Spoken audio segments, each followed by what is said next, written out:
toriteny anankiray ity. Mba andresenay tantano zay ry tompo amin'ny fiainanay. Vatsika rehetra indray manaraka izao fandarana mioby izao vavaka isika tompo Andriamanitra io misaotra anao izay raha omena izao fotoana izao aoka ny fanahinao masina no aloha lalana satria raha misaraka aminao toy izay tsy mahefa na inona na inona misaotra ny fanatrehanao amin'ny anaran'i Jesoa Kristy tompo nanao izany vavaka izany amen. Ny tenin'Andriamanitra izay ho velabelarintsika fohifohy eto dia ny voasoratra ao amin'ny Matio 7:4-20 vaky toy izao amin'ny anaran'i Jesosy hoe fahety ny vavahady ary tery ny lalana izay makany amin'ny fiainana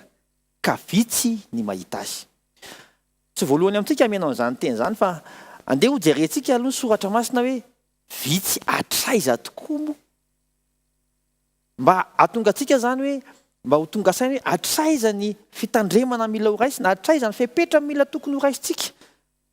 Efa voasoratra ao amin'ny Baiboly hoe vitsy tena vitsy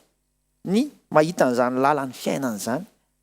Dia andeha ho jerevantsika ny mpitoriteny 7:5 ohatra hoe hatraiza ny fijangajangana izay tena mamandrika ny olona rehefa tsy tafiditra ao anatin'io ety io izy. Dia mivaky toy izao amin'ny anaran'i Jesosy hoe ka hitako fa mangidy no fahafatesana ny vehivavy izay fandrika sy arato ny fony sady famatorana ny tanany nefa izay akasitrahan'Andriamanitra dia ho afa mandositra azy fa mpanota ihany no azony. Ny mpanota rehetra zany dia mora azo ny fijangajangana. Dia hatraiza moa zany le mikodana be. Raha jerevantsika ny ao amin'ny 9:20 dia tena mampiheritreritra satria izao ny voasoratra ao. Izay no tadiaviko ozy izy fa tsy hitako dia izao lehilahy iray ozy izy no hitako marina tamin'ny arivo fa tao amin'ny vehivavy arivo dia tsy nisy hitako na dia ray akory aza. Amin'ny olona 2 zany ray ny marina. Mila ezaka be io fiainana io fa tsy mandeha ho azy fotsiny io ary mila fandinihan-tena lalina. Raha ny voasoratra ao amin'ny Zakaria 7:15 dia izao ny voasoratra.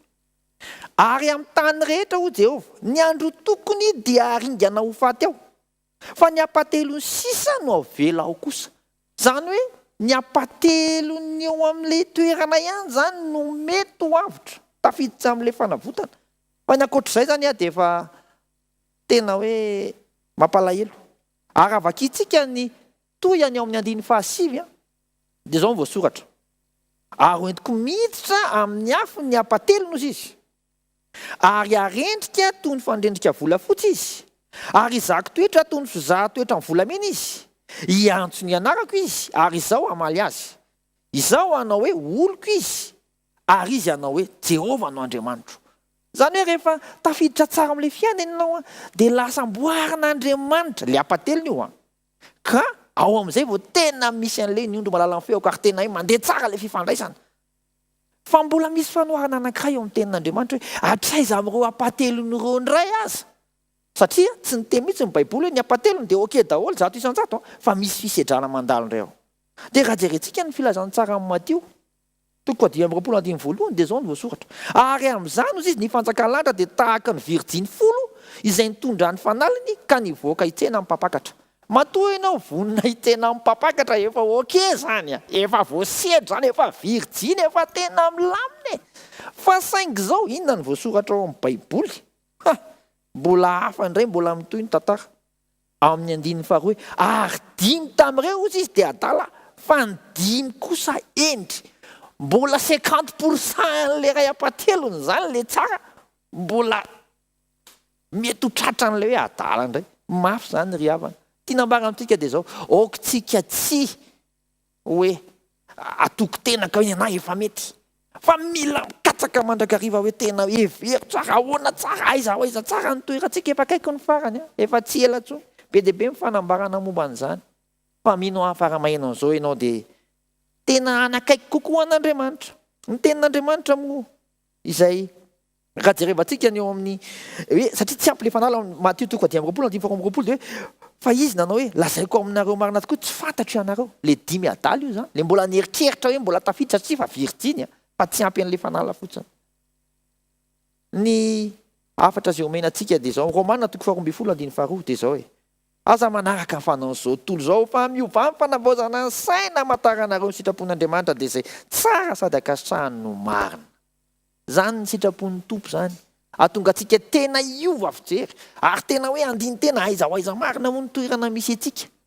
tena ao anatin'le hoe tafiditra amin'ny fanjakany lanitra ve isika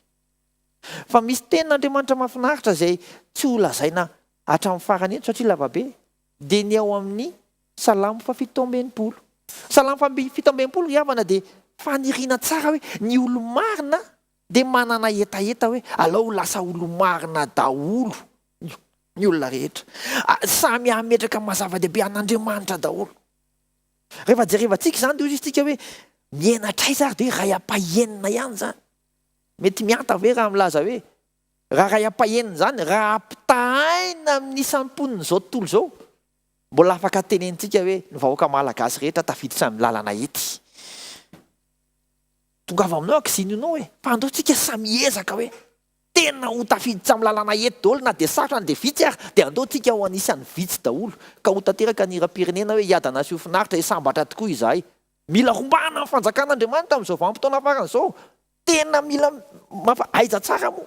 tenin'Andriamanitra voasoratra ao amin'ny Petera 2:7 dia hoe fa ianareo kosa dia taranaka voafidy fanjakam-pisorona firenena masina olona nalain'Andriamanitra ho amin'ny tenany mba ilazanareo ny hatsaran'ilay ny antso anareo hiala maizina ho amin'ny fahazavana mahagaga isika zay miala maizina ho amin'ny fahazavana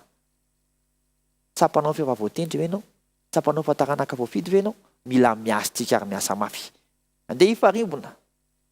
ry-ratsam-batan Kristy sakifidy io na iza fiangonana na iza fa fotoana izao iraisana rojom-bavaka na zay endrika isehony zany anehoana fa Jesosy Kristy no mpanjaka fa tsy ny anaram-piangonana na ny tsirairay avy fa isika mianakavy dia atsoin'Andriamanitra ahatonga ny malagasy rehetra tsakanavaka ahatonga ny olona rehetra manerana izao tontolo izao ho tafiditra amin'ny lalana ety ho tafiditra amin'ny lalana ety e na dia sarotra ary zany amin'ny baiboly aloha hidirana fa zay mahasoko zay ny hidirana any amin'ny paradisa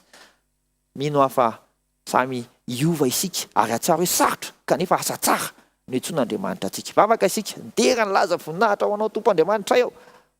tena teninao ny laza hoe mipampatsiara an' Jehovah aza mitsahatra tsy tsahatra izay hanambara fa Andriamanitra fitiavana ianao Andriamanitra manana vahaolana ianao Andriamanitra mpamindra fo ianao Andriamanitra mahery ianao Andriamanitra mpanolo-tsaina ianao Andriamanitra ray mandrakizay ianao Andriamanitra manana ny hevitra heverana ho anay ianao hevitra hitondra fiadanana fa tsy loza